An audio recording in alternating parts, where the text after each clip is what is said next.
Hi guys, I'm Nick. And I'm Lawrence. And I'm Matt. And we are the Nick and Lawrence Show with our special guest Matt back again. And this episode is all about video games. And what we're going to do is we're going to pick Lawrence's brain and see all the little things that he has to know about video games. And we'll bounce back and forth with our knowledge about video games together. And we'll see what we come up with. We might learn something. Hopefully you'll learn something, and hopefully you'll enjoy our video. So stay tuned. All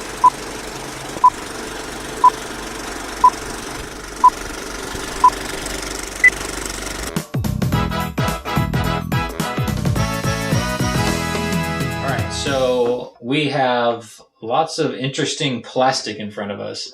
Yeah. Well, let's I'm pretty familiar with this over here. Yeah. Lawrence, you brought some gems from the past. You've got some handhelds here that I've never seen before. Plus N64 and Sega.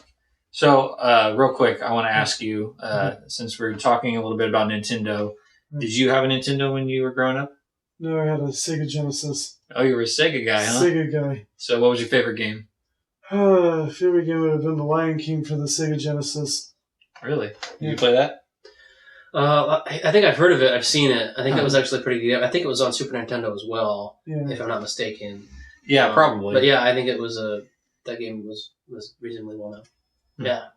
Yeah, I was never a Sega guy.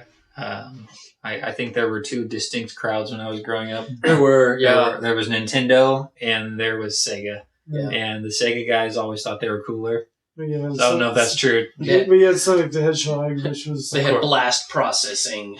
But so you had a Sega Genesis, and is that pretty much all you had besides these handhelds? Well, Did you ever? We had N64, which came out like late 90s. Okay. I think And mid 90s or so. So I know that one of the things about Nintendo 64, if you look at, you can't really see it on here, but if you look at the logo, it's 3D. But I remember the one thing about Nintendo 64 that was kind of its special selling feature was that, the Mario 64 was in 3D. You had a whole new world where you could go back, forward, side to side. It wasn't just 2D like Nintendo and Super Nintendo. Yeah. It was like this whole new immersive world for Mario. Yeah, that was the first Mario, the first Mario Brothers game that was 3D. So it was a revolutionary thing for Nintendo to bring Mario into 3D space. Mm-hmm. Before that, you had Yoshi's Island on Super Nintendo, and great game, but 2D platformer. So because when we had the first Mario, and I think because the first Mario you couldn't go backwards. Yeah, you couldn't even go backwards. You couldn't go backwards in the game. It would forward. Just stop because it was just like constant moving. Basically, scene, and they probably because of the way that it was built with the it was only 8-bit and they didn't have the technology to render the whole world going backwards, so they just showed like a background scene going fluidly, and then the characters. The simplest way to program those levels into being playable was to draw them going forward. So it didn't back up. Right. So but then even in the Nintendo NES ecosystem, the Super Mario 3, you could go backwards. Yeah, and 2 as well. Oh, 2 also? Yeah, so I remember I stepped it up each Mario game. But I had 3, and that was like the coolest thing. All my friends talked about, you can go backwards now.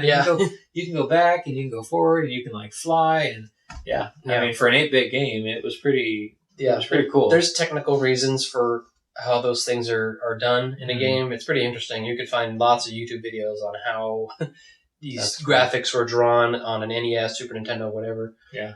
Pretty cool. Pretty cool stuff to look up. Do you remember that? Did you ever play Mario?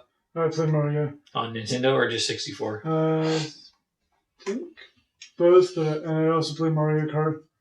Oh, Mario Kart, yeah. Mario Kart. That's a long-standing Nintendo. And that started on Super Nintendo, right? It did start on Super Nintendo. Yeah, you have Mario Kart, like the original Super Mario Kart. And because it's always been multiplayer over the years. Was it You remember if it was 8-player on the Super Nintendo? No, it was 2-player. Oh, it was 2-player? Yeah, not 8. Yeah. But Yeah, now... it was 2-player on the Super Nintendo. Like you have it on the Switch, right? Yeah, I have it on the Switch. So how many players? Well, it's online, so you can have 12 people, whatever. So, okay. You can have a lot more because it's online. Yeah. And if you link 2 Switches together, you can do an 8-player, like kind of local sort of network. I've never done it, but I want to. I've been wanting to do that. Never haven't been able to do it yet. The original Mario Kart 64 on the N64 was totally awesome. The battle mode is the best. That's the best battle mode they've ever made in a Mario Kart game, in my opinion. I don't know what they're doing with all these other ones, but they just muddle them with too many like modes, and saying they haven't been as good since they 64? haven't been as good. No, I don't know what the problem is. Like the mechanics of how the shells and the weapons work, it just doesn't work. Like you could go Mario Brothers 64, Mario Kart 64. And you there was so many things you could figure out on how to play those 4 levels. They just give you 4 levels. It's really simple. And they were all quite different. I don't know. I'm just not a fan of the battle mode and all the other Mario Karts except the first Mario Kart 64. So you played Mario Kart too? I played Mario Kart. Yeah. Played Smash Brothers. Mm-hmm. That was a good game to play. I mean, I learned more about the characters after I played Smash Brothers. Yeah. Who'd you use when you played Smash Bros? Who's your main guy? Donkey Kong was maybe. Really, Donkey Kong most of the time? Kong most of the time. Oh, cool. It was either Pikachu or it was Donkey Kong. How about you, Nick? Do you have a favorite? You ever played it much? I've never played Smash Bros. Yeah, no. That's right. Not yet. No, yeah. I'm gonna have to now. Jeez. Yeah. Well, you mentioned something about computers. It kind of made me start thinking about some of the old computer games that I used to play. Yeah. And just since we kind of talk nostalgic and go back, do you? I'm assuming both of you did. I feel like everybody in our generation did at least once. Mm-hmm. But the most popular game on the computer of our time, and they have new versions as apps and stuff on. They have video game apps on on your phones for this game, and what I'm talking about, of course. Do we know? Is it Oregon Trail? Yep. Oh my goodness. Oregon Trail. Trying to make it across the plains of America, crossing the rivers. Yeah. Lewis and Clark. Yep. do you we always got to that crossroads, like how do you cross the river? Yeah. You've died of dysentery or whatever it is. Yeah. And you've lost an oxen, or you lost a wheel. It'll take you 3 days to fix it or something. Yeah. Yeah. I think I made it. I think a lot of people made it. Yeah. I never played that game very much. Really? With me, it was like, so like a little background on me, like my parents didn't grow up playing video games that much. Mm-hmm. Like they hardly ever did. Like and computers, they didn't have computers until like the early 90s. Okay. So we missed at home all those early games, that you would have on computers like Oregon Trail. And then for some odd reason, my timing of going through school and the school I went to, we hardly had Oregon Trail on any of our computers in our computer labs. It was like math games, and it was Carmen Sandiego and stuff like that. Like no, I hardly had any exposure to Oregon Trail. Yeah, that was the most popular thing. I know everyone talks about it, but that was the reason we went to school sometimes. Yeah. But you mentioned earlier in passing that you played Carmen Sandiego. Played Carmen Sandiego. Definitely had 2 versions I played. Where the original one that came from the game show where on the world Carmen Sandiego, but then there was also the U.S. version. I think they had several versions. Like where in the U.S. is Carmen Sandiego? Where in the U.S. And then there was like an early version that I got later on in the late 90s, which was Where in Time. I think there was like a history one, and you had I remember that one. Yeah. There was like a history one and a geography one, but they improved the history one to be Where in Time is Carmen Sandiego, and it became it became a shorter game. It was a lot easier than the one they made in the early to mid 90s. This one you went from like Benjamin Franklin's era to a number of historical, like Egypt, like King Tut or something like that. And I'm trying to think of the people before. Like, there's one of the ones in the history one where they actually Carmen Sandiego steals, or the crook steals the print to the first Bible. Oh yeah, that was an interesting one because you had to get all the little typing and stuff from this guy who created the first Bible in like Germany or something. Oh, funny. So it was fun and educational. Fun and educational. Yeah.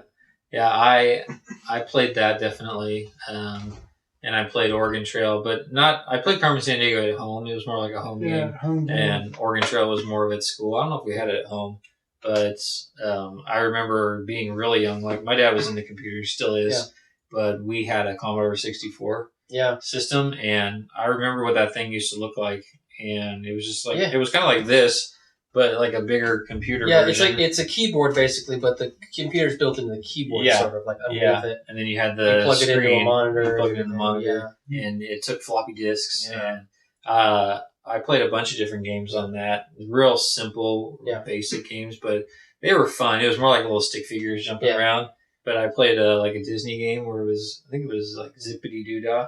Like the music would play through the game, and you would like go on this adventure, and you would try to jump over things, and that'd be fun. Synthesizer music, little...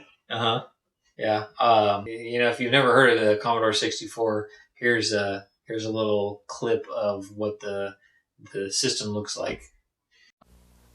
I'm more alive than ever before. I've been to my Commodore 64. My friends are knocking down my door to get into my Commodore 64. It's mind-boggling. Commodore 64 lets you play hundreds more games than any video machine, plus draw, program, even do music. I'm more alive than ever before, and my friends are knocking down my door. 'Cause now we're into so much more. We're into our Commodore 64. Yeah, that's so cool. I really like the older computer games, and I think like we had the computer before the Nintendo, and then when the Nintendo like came down in price, and like it was more like, oh, everybody can get it now. Yeah, kind of. I think my initial exposure to like games and stuff was maybe I saw it at like friends' houses or relatives or something. Like growing up when I was under 10 years old or something, we didn't even have a computer in the house really. And like my parents didn't have a Commodore 64. They didn't have an Atari 2600. They didn't have any of that. They didn't have any of those old computers, like late 70s, early 80s computers. First computer we had was like a Macintosh Performa. We got like early 90s, so that was my first exposure to like home computer games. It was about that time period. Oh, wow. And before that, I got the Game Boy, and I think I got the NES, late 80s, early 90s right there. And so that was kind of the beginning of like computer games, video games for me. So I missed that whole Commodore 64. It was like nothing in my memory about that. No Atari 2600. It's just the way. I mean, it'd be fun to go back and try them out, but it's not like it wouldn't be the same as like experiencing growing up with them, experiencing them as a kid. Yeah. That I remember that. That was cool. What about you? Well, first game would have been for me Donkey Kong, and remember getting introduced to that when I was 6 years old on Mr. Engineer. There was an episode where they went to the bakery and pretty much played Donkey Kong, show the mechanics and stuff, and ever since then I fell in love with. Oh wow, that's cool. So they played on Mr. Rogers. They had an episode about games, and they played Donkey Kong. That's fun. And what episode was that? It was episode 1514 and 1514. 1514. It was from 1983, so the year I was born. Oh, okay. So by the time I was 6 years old, they pretty much showed that episode, and have a comparison picture because I went to the state fair in 2012, and they had done all the video games and stuff, and so cool. And did a I think I remember that. Yeah, did a picture of me, and so I went and did this comparison shot. I took a screen cap of the episode, and then was able to put that picture side by side. And Lawrence has that picture for us to show right now. So take a look at this. Lawrence comparing to Mr. Rogers playing Donkey Kong. So yeah, that was the first kind of video game experience, first Donkey video Kong game, on the arcade game. Yep, and then of course Pac-Man to follow, and then of course. Family got Sega Genesis for Christmas, and you had Sonic the Hedgehog, and you said in the beginning your favorite game was Lion King on Sega. Yeah, it was one of your favorites. One of the favorites, but not the easiest game to play. Oh, was it fun because it was Lion King? I think it was Lion King, and it was fun to watch the intro, and it would be like, Timon would be like, it starts. Yeah. And it's that little line that comes when Simba and Nala have just resaw them. Oh yeah. When they meet again after they think that Simba's been dead for a while. Mm-hmm. Okay. Yeah, that's cool. That's something that I would probably. That's something that probably make me want to play the game. Yeah. I know it was definitely challenging, and I think I only got to the 5th or 6th level, and then Simba would die. Yeah, it sounds hard. I'll have to watch a video on it. I don't. Yeah, it makes me want to look up Lion King now. I think it was on Super Nintendo. It probably was. I know Disney had a lot of games on Super Nintendo. Yeah, I think I have one of them, at least one. I know. I played Aladdin on Super Nintendo, and you would go through the market and the town, and you would jump over, and you would swing, and you would jump over the snakes, and you would swing through the beams, and Apu would follow you, and that was fun. But also, I think it was on actually NES. There was a Jungle Book game. It might have been Super Nintendo, but the graphics were I remember thinking, oh wow, this is really advanced. Even as a kid, I was like, oh, this is really advanced. And what's funny is I think I never owned that game, but I rented it. Yeah. I think that was one of the games that I rented from probably Blockbuster.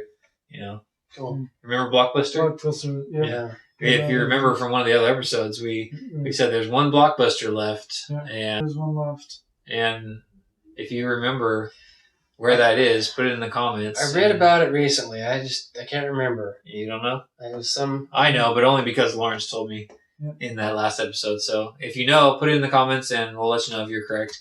Or go check out that episode. I think that it was in our Back to the Future episode. Was it our Back to the Future one? Is it Oregon? I'm not sure. I don't know. Maybe. It might be. Something's telling me Oregon. I feel like it's somewhere remote. Yeah. I'm pretty sure it was a super remote place. It's some weird reason why it exists. Remote place off of it was the only place the town had for any entertainment or something. I don't know. Yeah. Some awful reason.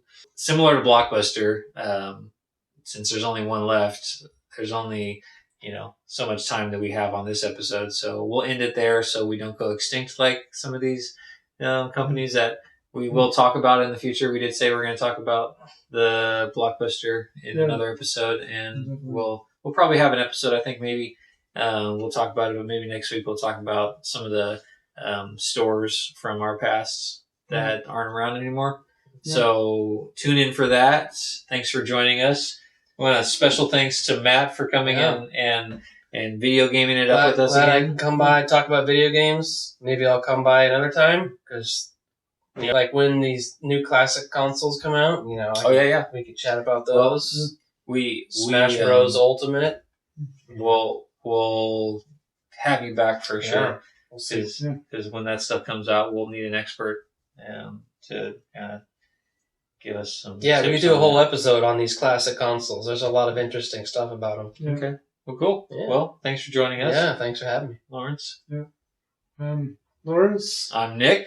And I'm Matt. All right. Thanks for watching the Nick and Lawrence show. See you later. See ya. See ya.